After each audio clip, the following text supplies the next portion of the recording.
Yo, what is up, everybody? Rage Cage 20 here, back with Mr. Ballen. Some more Mr. B stories today. We have shocking police footage taken inside this container. Now, as a reminder, if this is your first time watching this story from Mr. B, and you're choosing to do it for me, please do everybody a favor and go check out Mr. B's version. You don't have to watch it, but at least have it playing and whatnot, so that we can give Mr. B some love, pay homage to the original content and whatnot. And if you ever get the chance, I'd appreciate it if you just go not only watch a bunch of Mr. B stuff, or just at least have it playing in the background whenever you're sleeping or doing other stuff like that. It'd be really cool. Give Mr. B some love. He deserves all the views in the world. But if you're here for this today, I don't know what footage is going to be inside this blue container outside a blue looking barn. And everything is blue. Is the blue garbage? I think that's a garbage can next to it as well. Like blue dabba dee dabba die. They took that to heart apparently. But my guess is, if I had to guess, kind of same thing with the Nigerian factory. My guess would be human. I would say human trafficking, not necessarily for body parts, but maybe for just other reasons. That's my first guess. But if it's not human related, inside the big blue container, storage container, what could be more shocking than humans? Storing humans in any capacity is usually pretty fucking shocking, but I can't think of any non-organic matter that would be shocking. Maybe just intestines and stuff of like creatures, maybe human, maybe not. Yeah, I got nothing. So that's where Mr. B comes into play here. Bring it on down, Mr. B. Tell me, what was in this container? Shock the hell out of me. Let's go. Today's story includes some of the most dramatic police footage I've ever seen in my life. So if you're on the fence about watching today's upload, I would encourage you to stick around just for that. But before we get into today's story, if you're a fan of the strange, dark, and mysterious delivered in story format, then you've come to the right place, because that's all we do, and we upload once or twice every week. So if that's of interest to you, please draw a gun on the like button and force them to retie your untied shoelaces right after you've stomped around inside of a bathroom of an outdoor music festival. Also, please subscribe to... Oh, got aggressive fast, Mr. B. Also, I forgot to mention, we pause a fuck ton around here, so sorry that I'm not sorry. Sucks to be you if you have a problem with that. But wow. Pull out a gun and be like, tie my shoe. That's crazy. Our channel and turn on all notifications so you don't miss any of our weekly uploads. All right, let's get into today's story. Also, I am sorry this time for pausing right after that, but I forgot to mention, I can't let it go too long without mentioning it. If you didn't know, this one right here, this is our 50th Mr. B story that we've checked out on this channel. Number 50. We're gonna keep going. We're gonna keep. I want to see every single one eventually. But right now, number 50. So yo, shouts out for number 50, love. Let's go.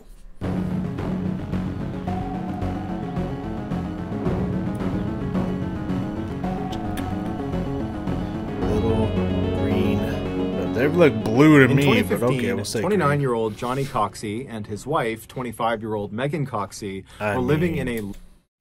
First off, the names and these videos, you can't make these up, man. First off, fantastic names. Second off, like I don't wanna, but I gotta. If you've been watching these 50, sometimes I have pretty strong judgments off of just appearances. I shouldn't judge a book by its cover, but here we are, you know what I mean?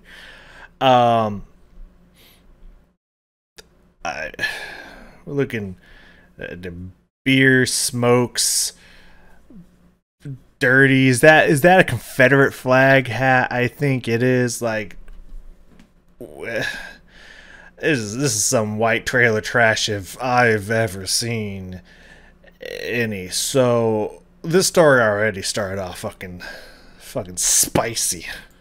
Low-income section of Spartanburg, South Carolina. They both Yeah, I mean, let's be honest. Who didn't see that coming?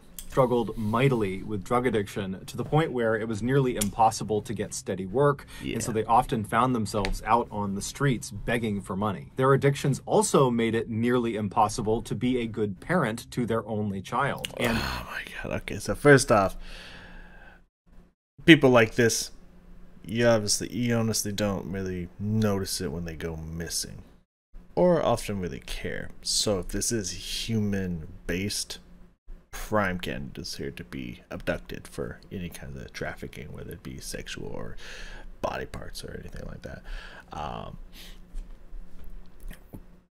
But on top of that, why is it always the dirtbag filth that should have no rights raising a child because they're only going to abuse it and put it into just horrible situations that always reproduce?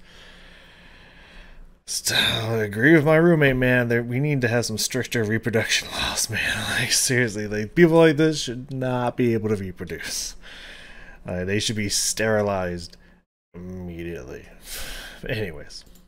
in fact, in December of that year, Child Protective Services stepped in and took their child away from them. And if that wasn't bad enough, almost immediately after their child was taken from them, both Megan and Johnny were arrested and thrown in jail for various offenses that were connected to their drug habits. So Johnny and Megan are at absolute rock bottom at this point as they're sitting in jail, but they were about to get a big break. After they both got out of jail, they were only in jail for a couple of days, Megan was contacted by a local, very successful real estate agent named Todd Kohlhepp.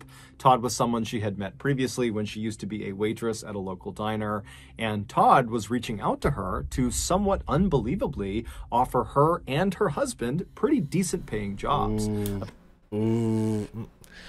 That's suspicious, man. No. Apparently, Todd had recently purchased this massive 95-acre plot of land in the area, and he needed people to come onto the property and help clean it up and clear brush and clean some of the buildings that are on there, because his plan was to further develop this property. And so he had been reaching out to other people in Spartanburg to see if they were interested, and Megan and her husband were two people he had contacted. And so, of course, Megan and Johnny say, yes, we would love to do this job. They were in desperate need of cash, and paying jobs did not come around very often. So on December 19th of that year, Megan spoke to her mother and told her about this job opportunity and where it was and what she'd be doing. And then she and Johnny made their way out to this property. And when they got there, they saw this huge chain link fence wrapped around what seemed like a massive forest. And this forest was the 95-acre plot of land that Todd owned. And so apparently at the center of this forest were a few buildings that Johnny and Megan would be responsible for cleaning. And so they made their way down the fence line until they found the break in the fence, and that led to an access road, and they began driving down it deep into the heart of this forest. 3 days later, Megan's mother tried to get in touch with her, but she couldn't. And when she reached out to Johnny, she couldn't get in touch with him either. And so given the couple's history with drugs, Megan's mother thought the worst, that, maybe they overdosed. And so she panics and she rushes to Megan and Johnny's house. They're not there. And so something in her gut tells her that something is wrong here. It's not common for them to just completely go off the grid.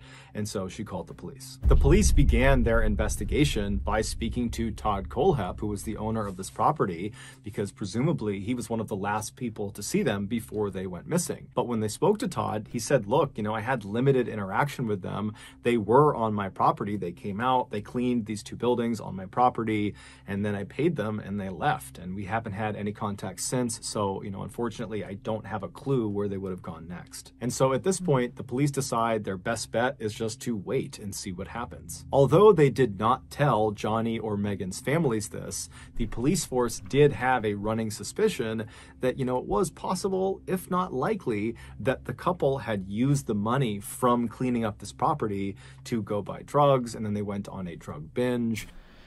Yeah, without, just like the farm from hell.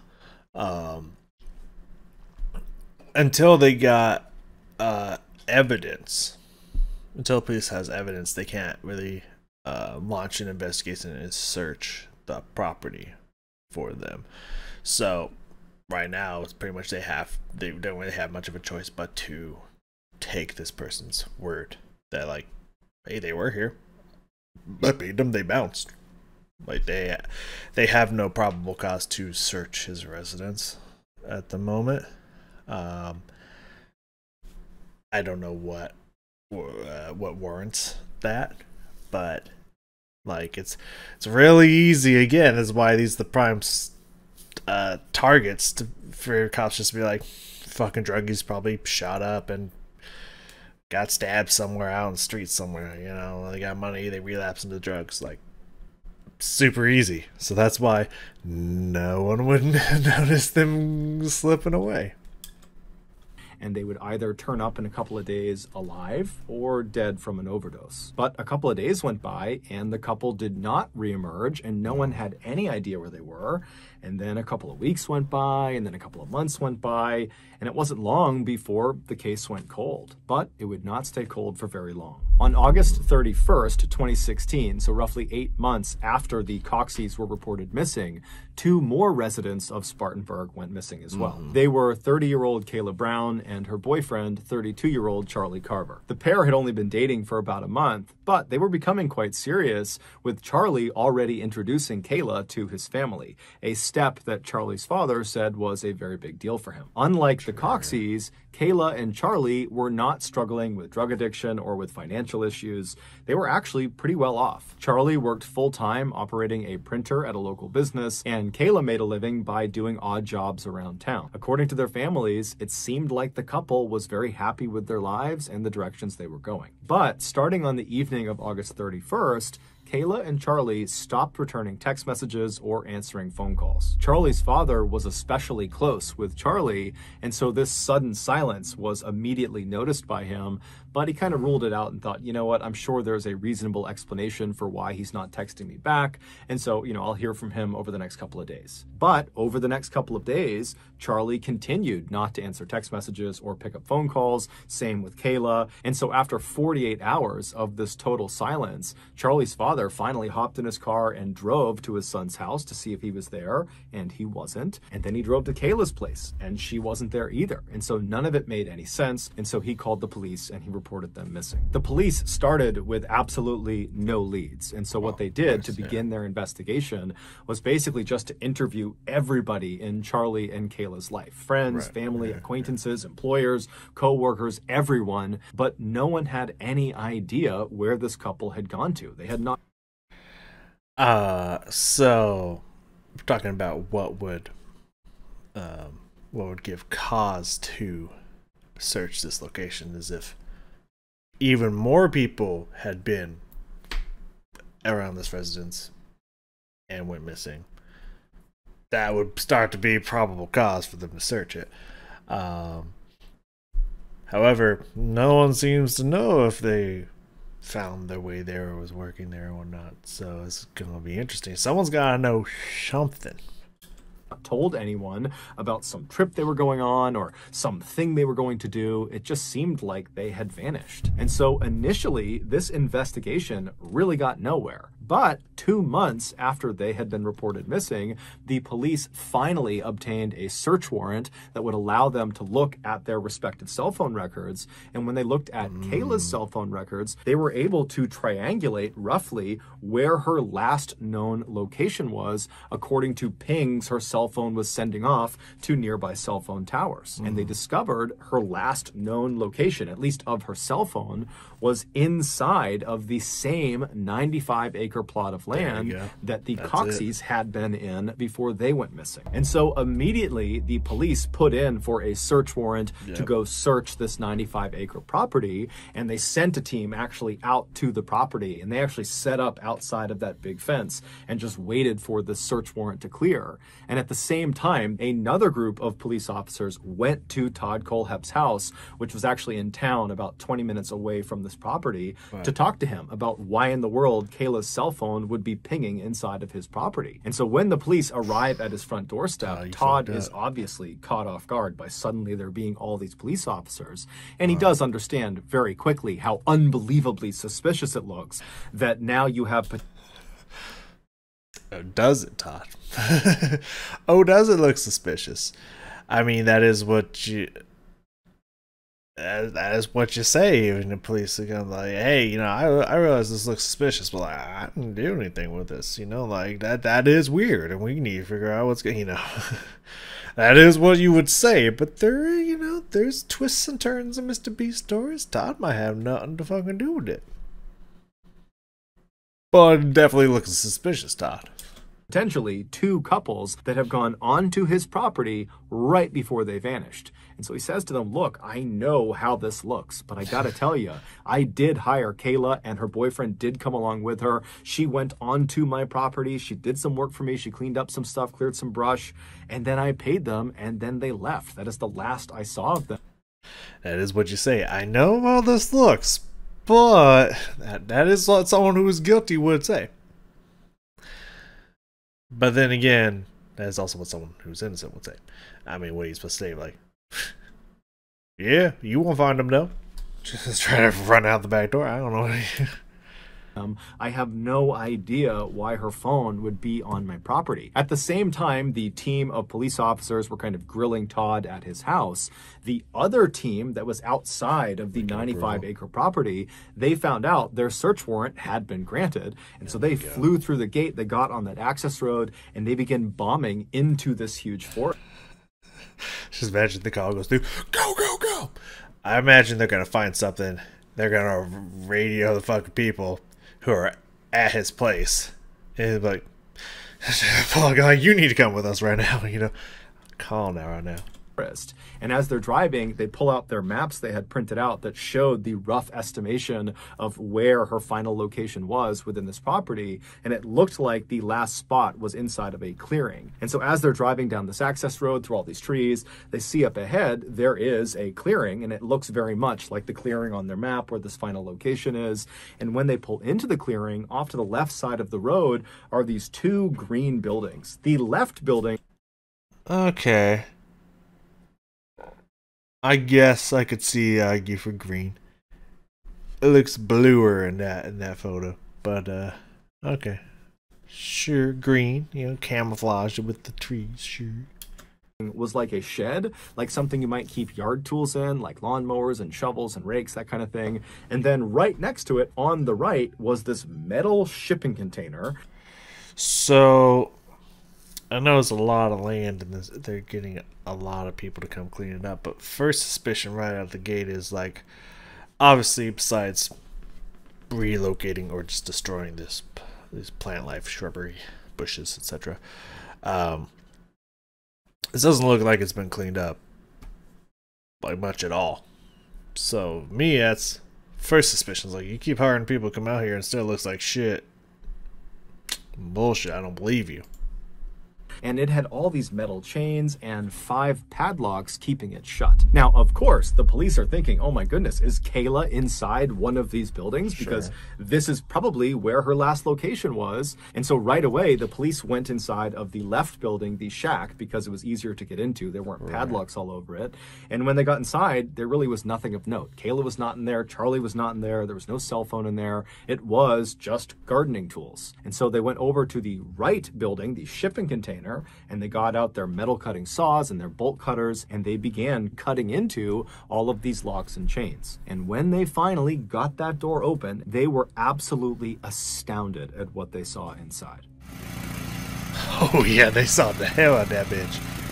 Get right up on it. Get right up on it. Yes. Pull that one first. All right, let them get ready. Everybody. Come on. Got it. I mean, they're not expecting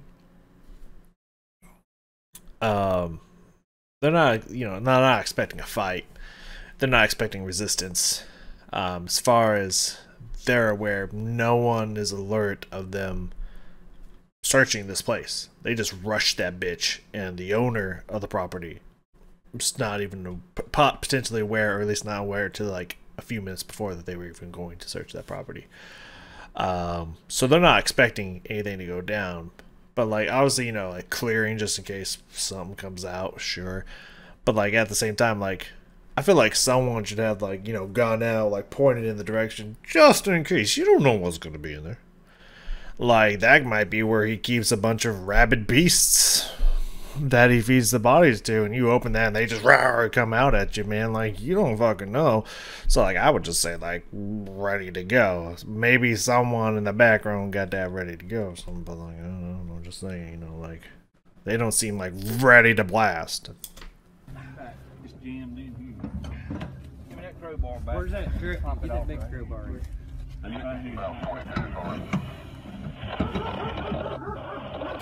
I hear dogs. Oh, they're probably for the police. I'm just saying I hear dogs. Rabid beasts, you know, I'm just putting that.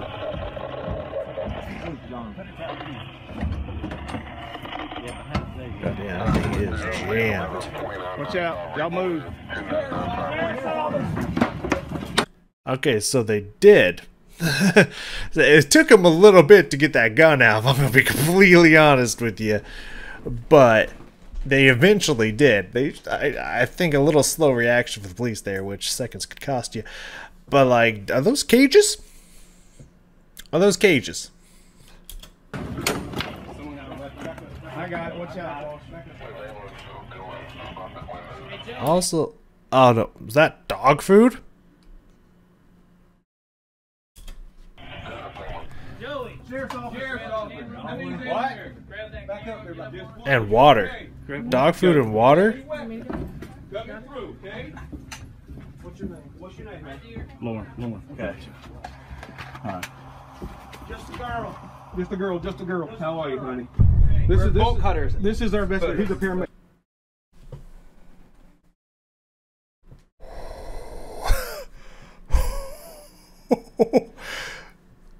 Damn, Mr. B wasn't wrong. Okay, first off, I said, what else would be inside these besides humans? You know, that would be shocking. Unless there's entrails just fucking everywhere. That would be pretty shocking as well. But, like, there is dog food and cases of water, and she is leashed up on a bed as if she was a dog. I think there's some depraved shit going on here. Both sexual and not. Dog. No pun intended, but now pun intended. Oh, yeah. Okay, we're going to get you out of there, okay? Just hang loose for me. Anybody got I need a handcuff key. The police. And some shit happened because she's not even saying anything. She's not even like, help me. She's not nothing. Like, she's broken in some way, shape, or form. Maybe even drugged, so she's not screaming. Like, some shit happened in there. But that was the girl that was dating the dude, but not the first two, like, druggies, right? So not the Coxes, but the other dude's girl, right? Or is this someone completely different? 'Cause I don't remember her name, but I think that's her. Intriguing. Had just discovered Kayla. She was in rough shape, and she had a metal chain wrapped around her neck that was anchored to the wall, and she was handcuffed, but she was alive. And after they cut her free and got her out of the shipping container, she told them what happened. She said, back on August 31st, 2016... They kill the boy? So this was the same day that Charlie's father had realized his son was not responding to his text messages, and when he was calling Kayla, she wasn't answering either. So on that day, Kayla says she was contacted by a friend of hers, Todd Colehep, and he told her that he was still looking for people to come out and help clean up the property because he was getting ready to develop it. And so Kayla, she was looking for work, and so she agreed to do it. And after getting this job, Kayla would tell Charlie, and Charlie, just being a good boyfriend, said, you know what, I'll tag along with you, and I'll help you do this job. I won't ask Todd for any money. I'm just going to go and help you. And so Kayla was totally thrilled about this. And so later that day, she and Charlie, they made their way out to the 95-acre property. They reached that. I don't know if it's going to go in detail, but again, fucked up shit happened. Unless my eyes deceive me, that was dog food and bottles of water. And she was chained up around the throat like a dog. And she didn't react at all to them coming in there. She just had her hands up like this, not even chained, that I could see, and was just laying there just kind of looking at him. Just like, real fucked up shit just happened in here. fence that kind of borders the entire property. They followed it until they hit that break in the fence. They hopped on the access road and they began driving into the heart of this very thick forest. And after driving for several minutes, they reach this clearing. And in this clearing, they see Todd up ahead on the left. He's smiling and waving at them. And he's standing in front of the shack and the metal shipping container. And so Charlie pulls the car in right in front of Todd. And then Charlie and Kayla, they get out. They walk up to Todd to, see what he needs, see what he wants them to do. And as soon as the couple is standing in front of Todd, Todd just casually pulls out a gun and shoots Charlie 3 times. Oh my God, I told you. Whew, I mean, you don't do anything in Kayla's situation. Like, this isn't gonna be like 2 stories ago with the some of the photos in Evil Secret where you're like, you should have done something. Like, this is like, the dude has a gun, he pulled out a gun and showed like, I'm clearly willing to use this. At that moment, you just do what the motherfucker says. Ain't nothing you can do in that situation. Like, you're fucked. Wow. I'm sure the other dude was murdered as well. The druggy dude. And yeah, okay. In the chest. And as soon as Charlie falls to the ground, Todd aims the gun at Kayla and says, if you go anywhere, I will kill you and I will kill your family.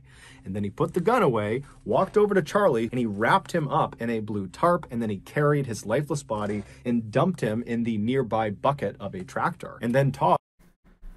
Wow, he had the tarp and everything ready to help with evidence because he knew at some point he knew he was going to be searched. I mean, he knew he was going to be searched. I guess he just didn't know soon enough. Because he's like, if I'm searched, no blood trail. But like, I mean, I guess they really had to saw into that bitch, so they thought maybe you'd have time. Wow, bro, wow.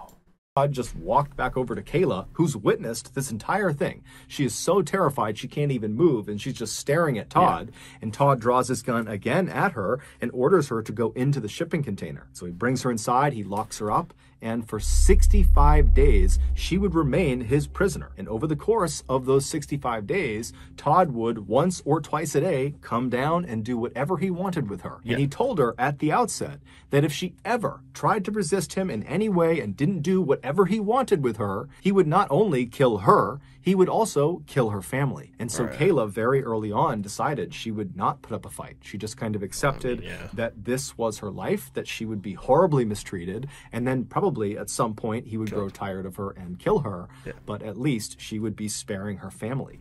And so when the police finally went into that shipping container, Kayla truly did not expect ever to be rescued. Yeah.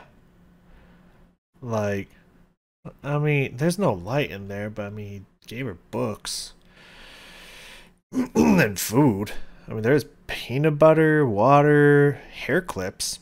My hair clips. Why did he buy her hair clips? What the fuck? Is that marshmallows? Like, and their own little cubby.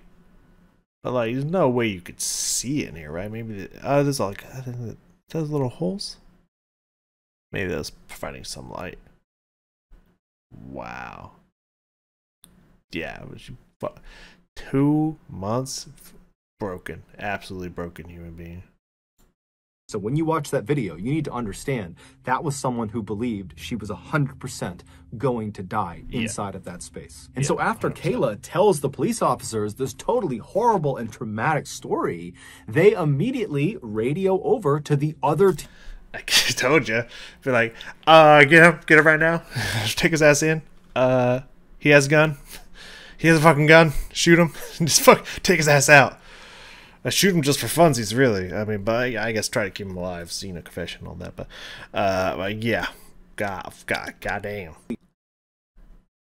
Like, imagine getting that call, just like, you're gonna want to take him down. You can take him. He has a gun. Like, it's just like, as a cop, it's like go mode. You know what I mean? Like, damn, this guy. I imagine those are like adrenaline-filled, scary situations right there. I'm glad I'm not in them. Team of police officers that were still at Todd Kohlhepp's residence, still talking to him, and they tell them, hey, This is what Kayla just told us. Todd's reaction to this news was also captured on video. We have Kayla. Excuse me? We have Kayla in your property. Y'all don't have a...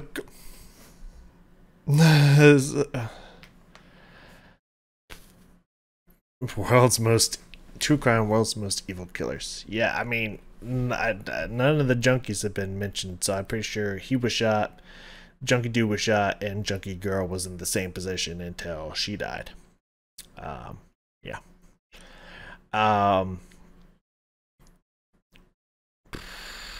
But like, you just got that message that her boyfriend was shot. Ain't none of you pulled out a gun and like immediately get on the fucking floor. These cops are too cocky, man. These cops like, he won't do nothing. There's a lot of us here. He won't do nothing. He ain't gonna try to take one of us with him. Like, the fuck? She was locked in a container. Okay? She has told us that you shot and killed Charlie. Why did you shoot him? I didn't shoot anybody, sir. Okay, why did you lock her in a container in your property? I don't stop. She's on your property right now, locked in a container. She's saying you buried Charlie's body on that property. So you're saying you didn't lock her up, you didn't put her in the Connex box or anything? I'm an attorney. That's how you know he's guilty, first off. I mean, that is the correct response, is like, yeah, I'm not saying anything until I get a lawyer. And a smart choice to say that. But at the same time, like, it's like the realization's kicking in. It's like, oh shit, they found her. I didn't know they were going to be searching like this, like, already. But so he's kind of like defeated. His mind's probably trying to work like, how to get out of this one. But like, right out the get go, say like, I didn't do that. You telling me there's someone on my property doing that? I think if you're gonna try to do this, like, no, sir, no, it wasn't me. No, I didn't do it. I want an attorney. Like, if you're gonna try to get out of it or anything, like, what are you doing sounding so like, oh, no, I didn't do that.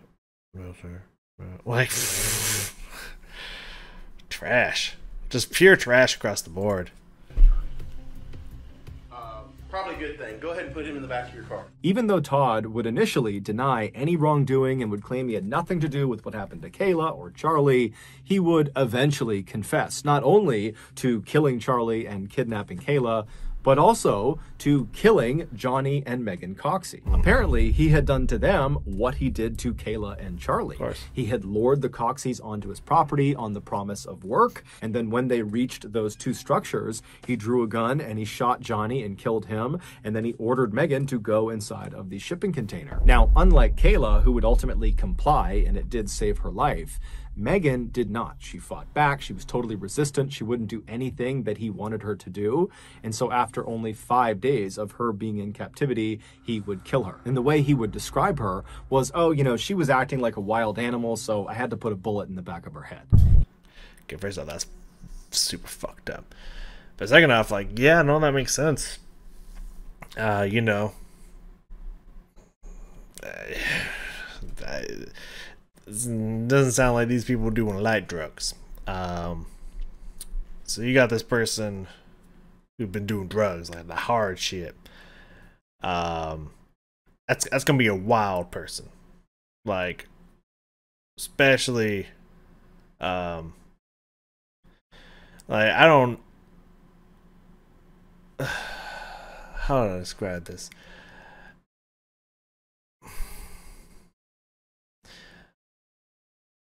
I've witnessed some druggies around where I live. Let's put it that way. A lot of them.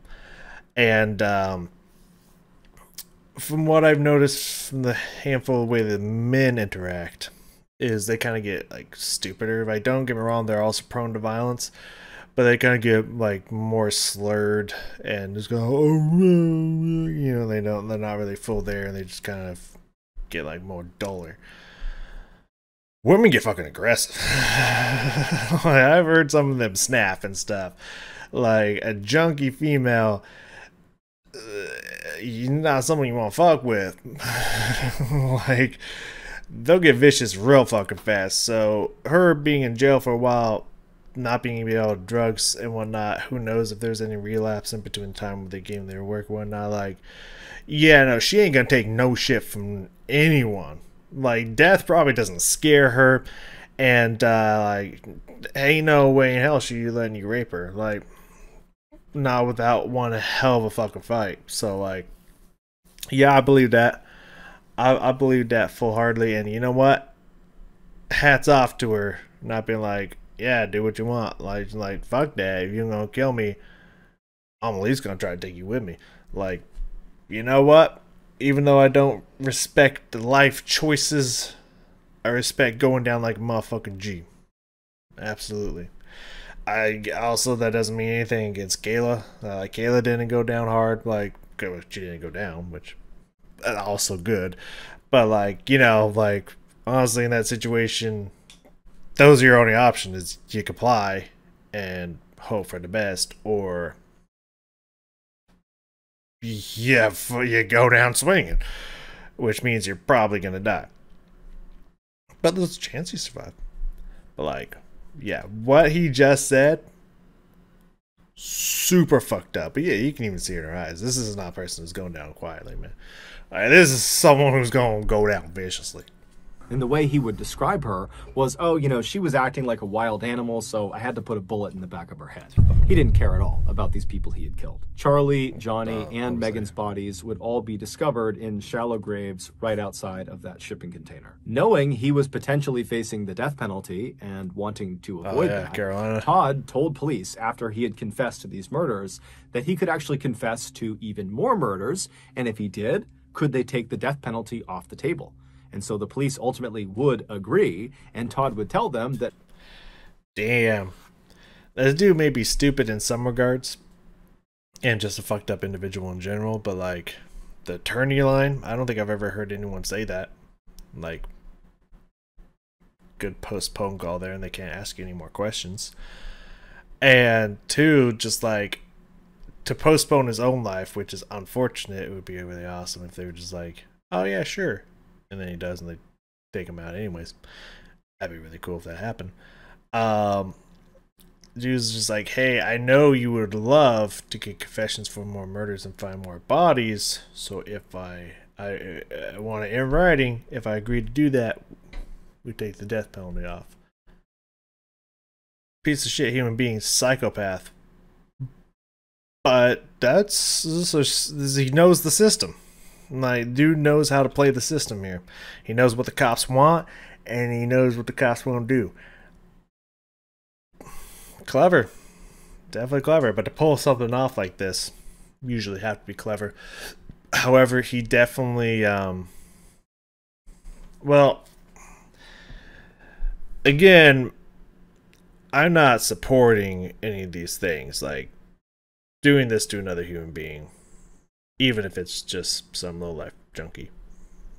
No offense, but I'm not really a huge fan of people who do hard drugs. Like, it's a really fucking stupid thing to do. It ruins your life, and it makes you affect other people's lives at the same time.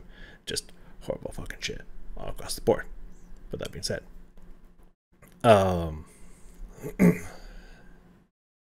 it's just a horrible thing to do to anyone, regardless of their life choices.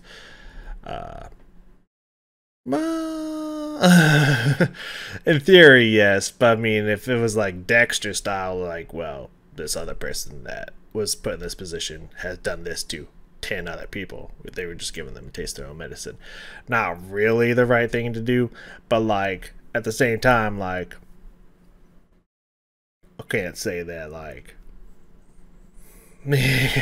can't say I disagree, but like, you know, we'll just say across the board, despite your life decisions, it's just a fucked up thing to do to anyone, and never should be done, and it's horrible that it's done. But I don't know, kind of a little bit devil's advocate and whatnot.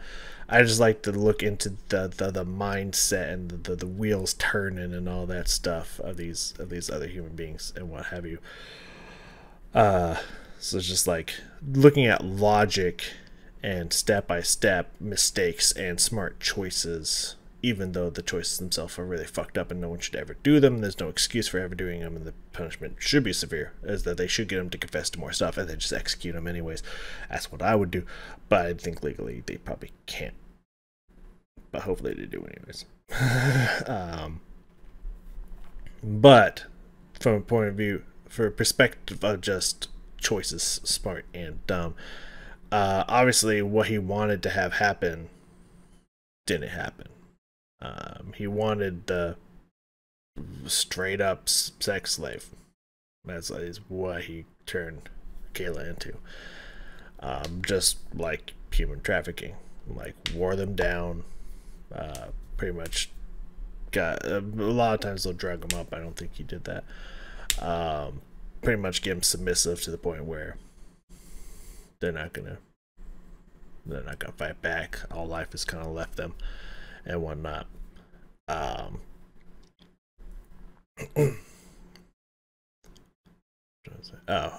So he didn't get that with the first one because she wasn't good. She wasn't playing that fucking game, so he had to kill her. So he probably wanted to string it on much longer so that like it wouldn't be back to back people disappearing on your farm and whatnot, so it wouldn't look suspicious, and he could still go off of the yeah, no, same story that happened years ago. You know what I mean? I don't know what's happened to these people, so it doesn't look as conspicuous.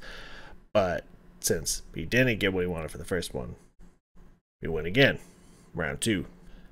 And I imagine he killed the first one not only because he probably had, if he was gonna do anything to her, probably had to beat her into submission by like bashing her in the head or with a gun or something like that.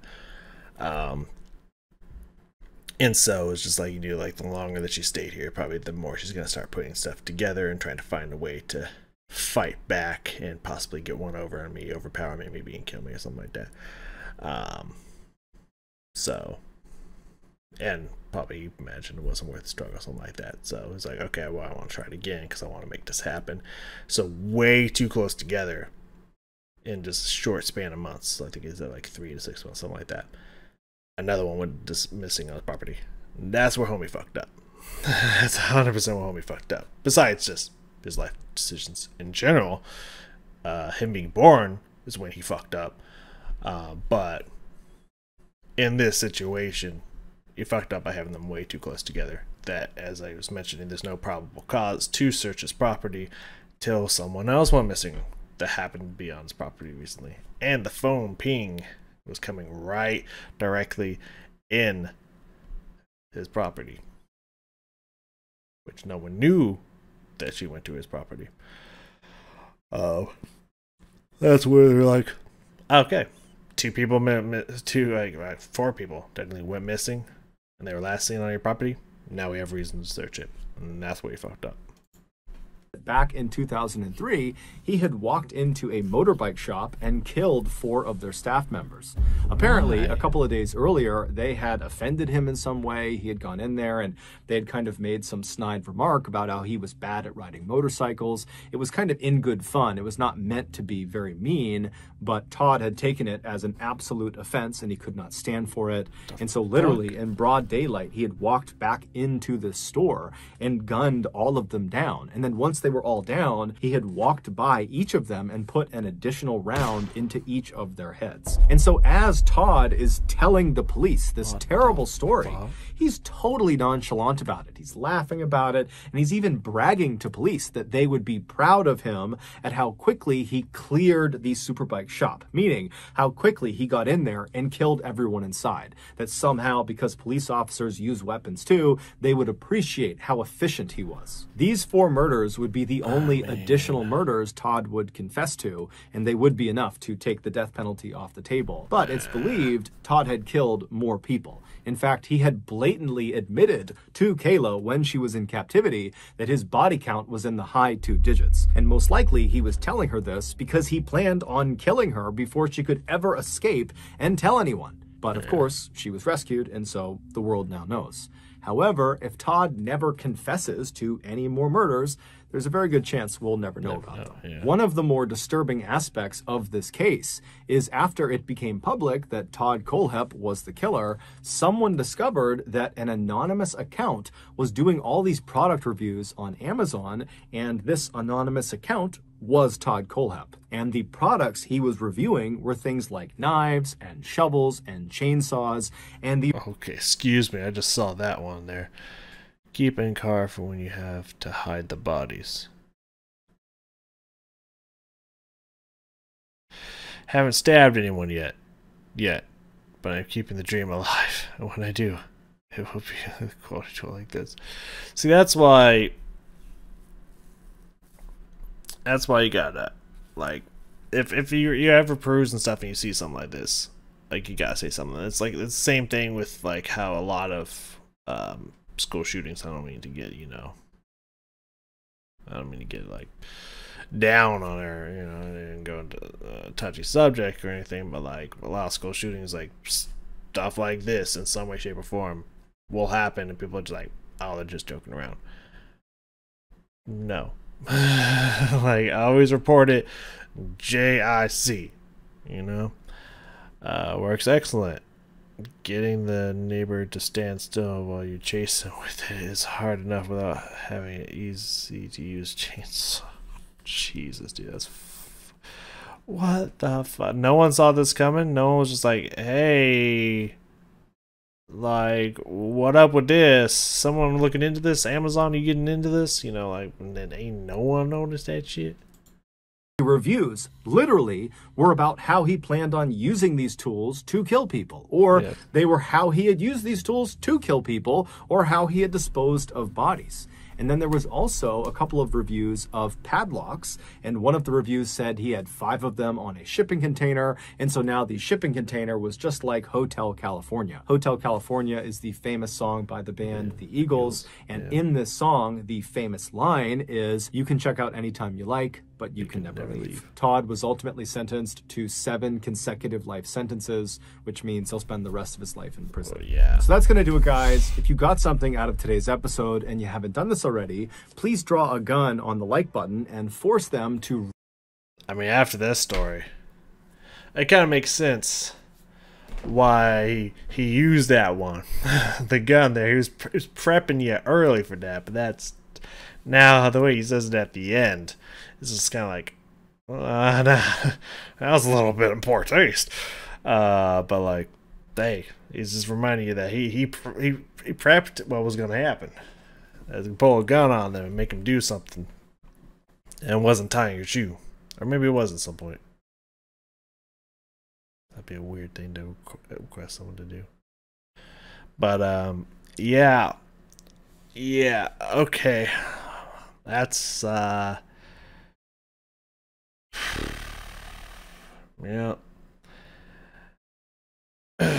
It's really fucked up. This happens more to ladies than to men, but it does happen to men. If you look at any of the missing children stuff, you see plenty of men and women. Like, there are a lot of, especially younger boys that get kidnapped and sold for sex trafficking as well.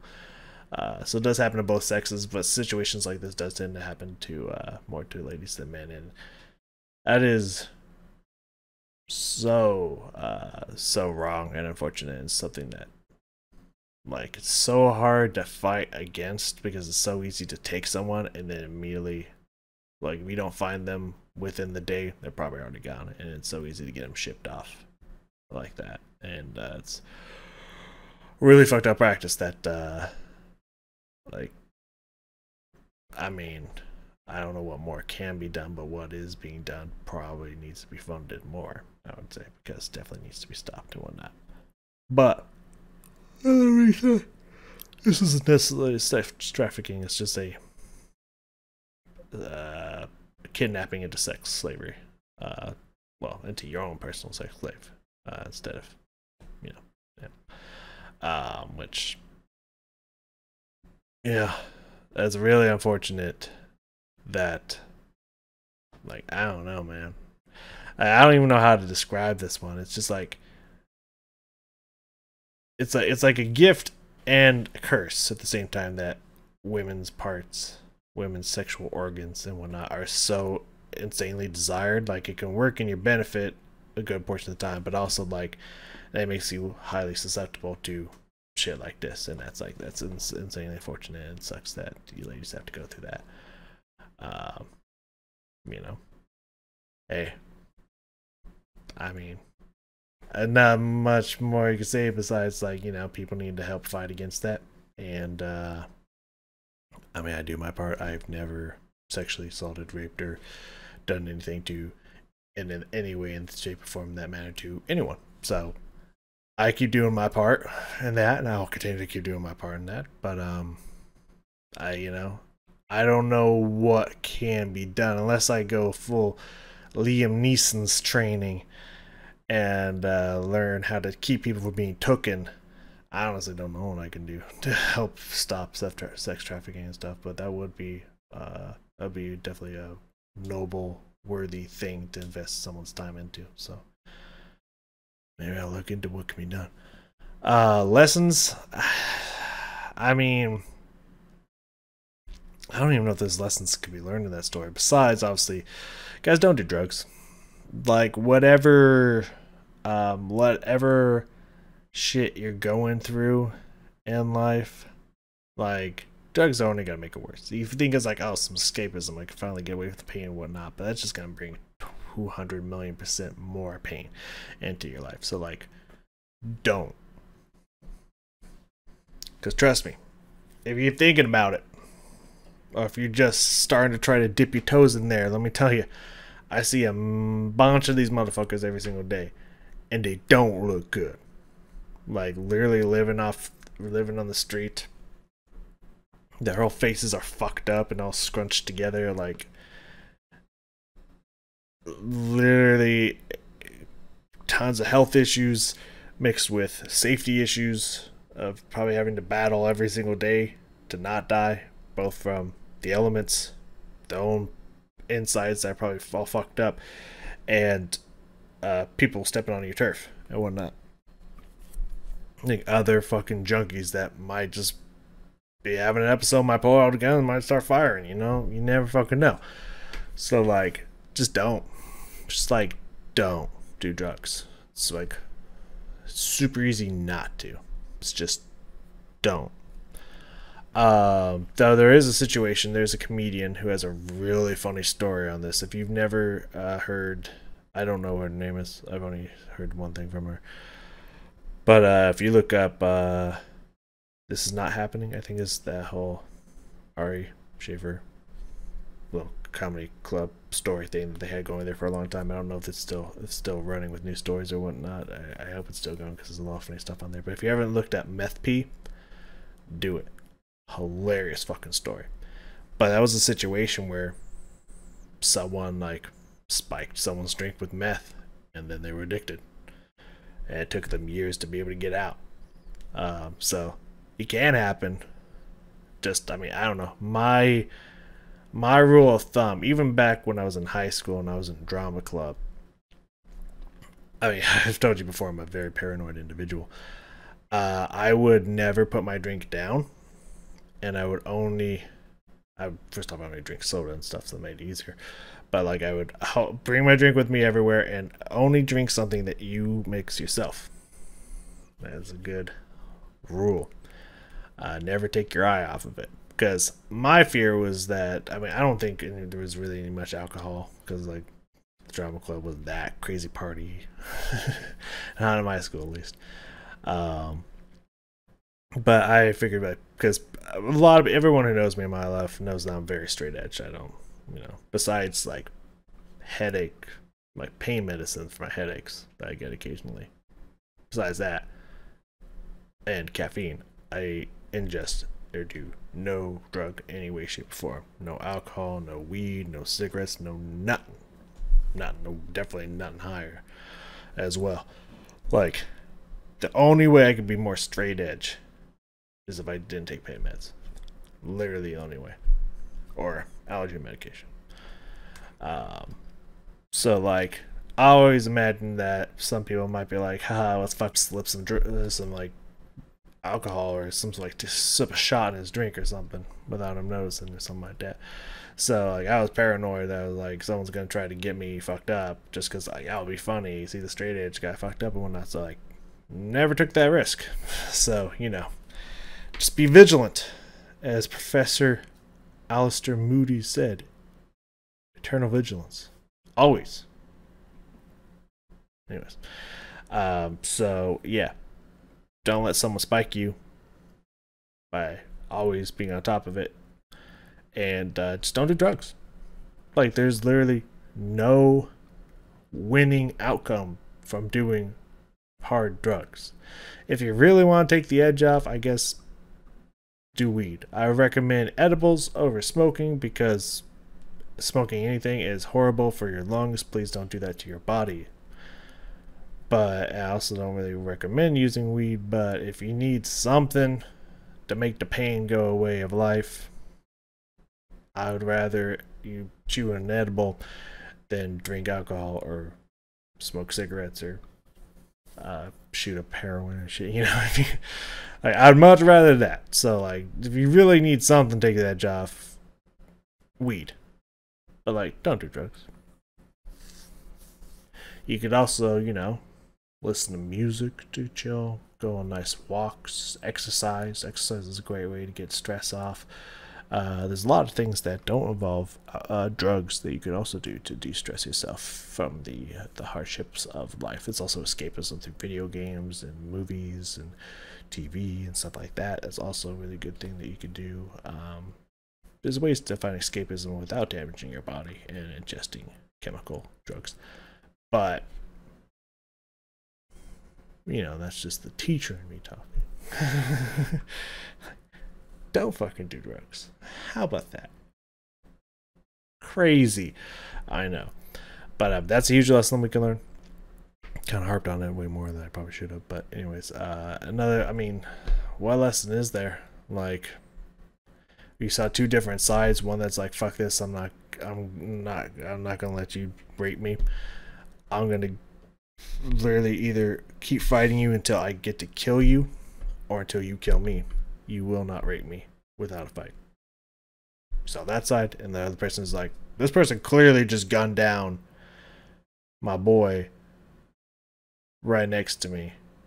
He definitely will kill me. Like, that's not even a question. Like, he fucked up, but he doesn't need my body to be alive, technically. At least for a day or so. So, like, it'd definitely kill me. Sure, whatever you say. Like, you saw both sides there. And, like, honestly, there's no lesson. There's, like, you know, someone's offering you work. It seems respectable, although at an isolated location, but it's just like, hey, I just bought this land. I need some people to help clean it up. Like, that does sound like something someone would hire, just people looking for odd jobs to do instead of getting a more expensive crew in there. That is like a cheap way to bring maybe some like young teens or people in their early 20s or something who's just looking for some extra cash here and there. Like, that is something that someone would do. So like, and they're a person that has a nice respectable home inside a community, like, dude doesn't look that weird, you know. He might behave weird for sure, but like, just appearance wise, he didn't seem like he didn't seem like a kind of like yeah, I want to touch you kind of like person. You look at him, it's like you definitely have people in your basement. Like, you know, he doesn't look like that. He looks like a normal enough human being. So it's like, you can't even be like, well, don't trust these motherfuckers, because like that could happen to anyone. Like, honestly, like, I could see that. Like, so I think the only lesson that you can take away from here is don't do drugs. So thank you all for joining me. A great episode here. Spent 60 minutes on 20 minutes. What the fuck happened? I will see you all in the next Mr. B story number 50. Let's go.